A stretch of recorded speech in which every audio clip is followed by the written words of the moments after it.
প্রিয় ছাত্রছাত্রী, যারা west Bengal council of higher secondary এডুকেশনের সেমিস্টার 3 অর্থাৎ ক্লাস 12-এর সেমিস্টার 3-তে উঠলে ক্লাস 11-এর সেমিস্টার 2 অতিক্রম করে এবং ভূগোল সাবজেক্টটি রেখেছ, তাদের জন্য এর আগে আমি ইউনিট 1, ইউনিট 2 ভিডিও প্রশ্ন উত্তরের পরীক্ষায় আসার সম্ভাবনা 100% আপলোড করেই দিয়েছিলাম।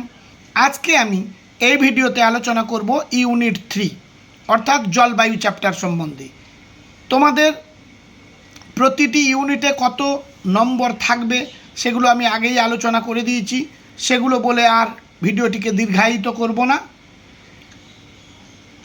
জলবায়ু চ্যাপ্টার থেকে সম্ভাব্য যে সমস্ত প্রশ্নগুলো তোমাদের পরীক্ষায় আসার চান্স 100%, সেগুলোই মাত্র আলোচনা করব।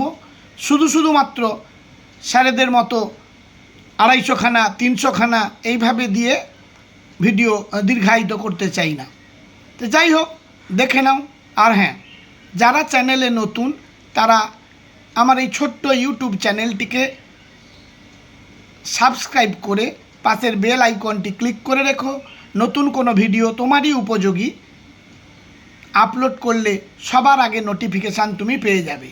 আর এটা তো বলার অপেক্ষা রাখে না, বন্ধুদের মধ্যে শেয়ার করে দেওয়ার কথা। তার কারণ হলো, বহু সংখ্যক বন্ধুবান্ধব তোমাদের আছে, তারা কোনো প্রাইভেট টিউটর কিংবা কোচিং সেন্টারে যেতে পারে না আর্থিক অনটনে, তাহলে তারাও বিশেষ উপকৃত হবে, আমি খুবই খুশি হব। তাহলে এবারে দেখে নাও। 1 দাগের প্রশ্ন, সমুদ্র তল থেকে বায়ুমণ্ডল কত কিমি উচ্চতা পর্যন্ত বিস্তৃত? উত্তর হলো 10,000 কিমি। বায়ুর আর্দ্রতা পরিমাপ করা হয় কোন যন্ত্রের সাহায্যে? হাইগ্রোমিটার। উষ্ণতা বাড়লে নিরপেক্ষ আর্দ্রতাও বাড়ে। আপেক্ষিক আর্দ্রতা পরিমাপ করা হয় কোন যন্ত্রের সাহায্যে?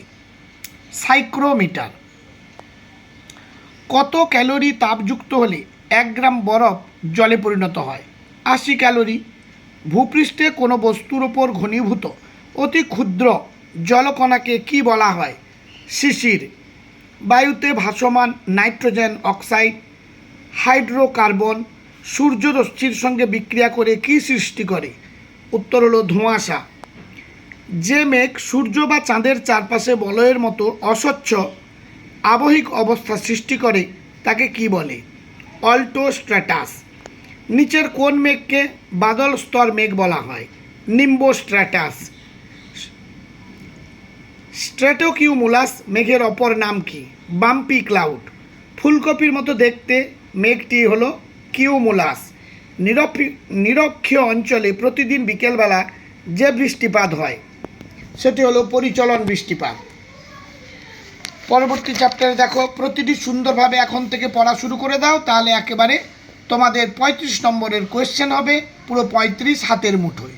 4 o'clock রেন নামে পরিচিত কোন বৃষ্টিপাত? পরিচলন বৃষ্টিপাত। আর এই পরিচলন বৃষ্টিপাত তোমরা জানো নিরক্ষীয় অঞ্চলে হয়। বরফ কেলাস তত্ত্বটির সঙ্গে যুক্ত কোন বিজ্ঞানী? ওয়েগনার। সংঘর্ষ সম্মিলন তত্ত্বের প্রবক্তাকে? বোয়েন। স্কচ মিস্ট নামে পরিচিত অধক্ষেপণটির নাম কি? গুঁড়ি গুঁড়ি বৃষ্টি। শৈলোৎক্ষেপ বৃষ্টিপাত পর্বতের যে ঢালে ঘটে? প্রতিবাদ ঢালে। তোমরা জানো আমাদের দেশ হলো দক্ষিণ পশ্চিম মৌসুমী বায়ুর প্রভাবে বৃষ্টিপাত ঘটে, অর্থাৎ বর্ষাকাল হয়। হিমালয় পর্বতের যে ঢালে গিয়ে ধাক্কা খায় সেটি হলো প্রতিবাদ ঢাল।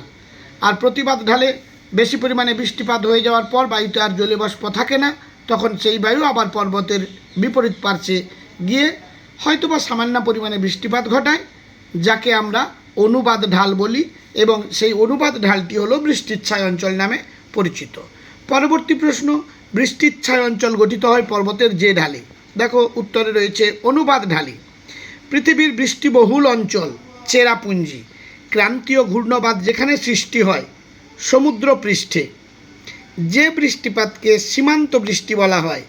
নাতিশীতোষ্ণ মণ্ডলের ঘূর্ণবাতজনিত বৃষ্টিপাত। নিরক্ষীয় শান্ত বল যে ধরনের বৃষ্টিপাত হয়? নাতিশীতোষ্ণ ঘূর্ণ বৃষ্টি। USNWS পুরো কথা কি? United states national weather service. পৃথিবীর সিক্ততম স্থান কোনটি? মৌসিনরাম। যে মেঘের থেকে তুষার গুটি সৃষ্টি হয়? উত্তর হলো কিউমুলাস।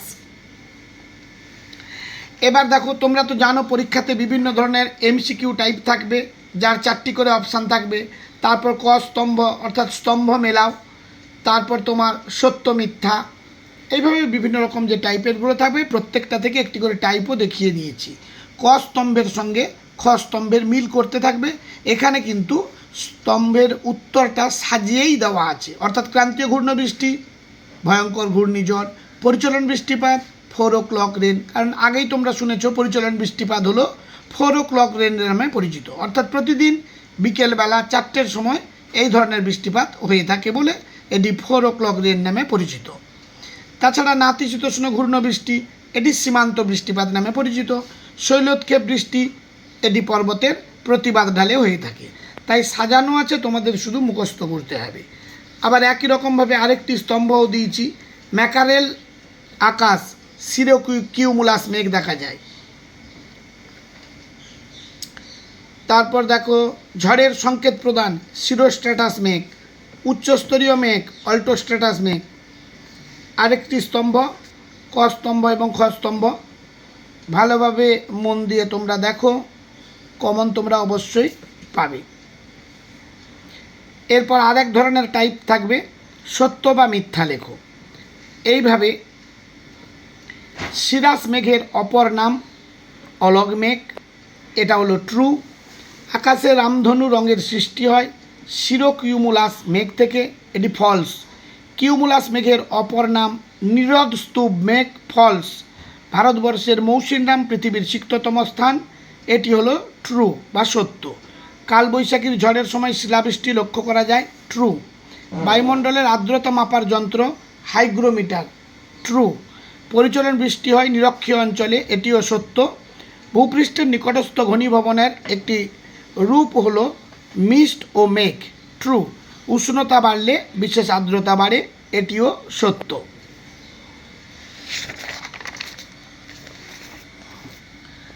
শিশির, তুহিন, কুয়াশা, এগুলি অধঃক্ষেপণ নয়, সত্য। অতিরিক্ত কুয়াশা ফসল চাষের পক্ষে লাভজনক, ফলস। শুভ্র স্বচ্ছ তুষারের কেলাসকে বলা হয় রাইন, উত্তর হলো ট্রু। ধোঁয়াশার কারণে মানব সম্পদের কোনো ক্ষতি হয় না, ফলস।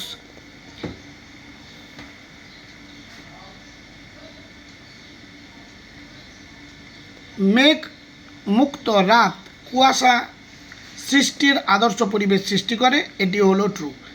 এইভাবে প্রতিটি সাবজেক্টের এবং প্রতিটি ইউনিটের সাজেশান পেতে চ্যানেলটির সঙ্গে জুড়ে থেকো সাবস্ক্রাইব করে। আজ তাহলে এই পর্যন্ত, দেখা হবে পরবর্তী ভিডিওতে। সবাই ভালো থেকো।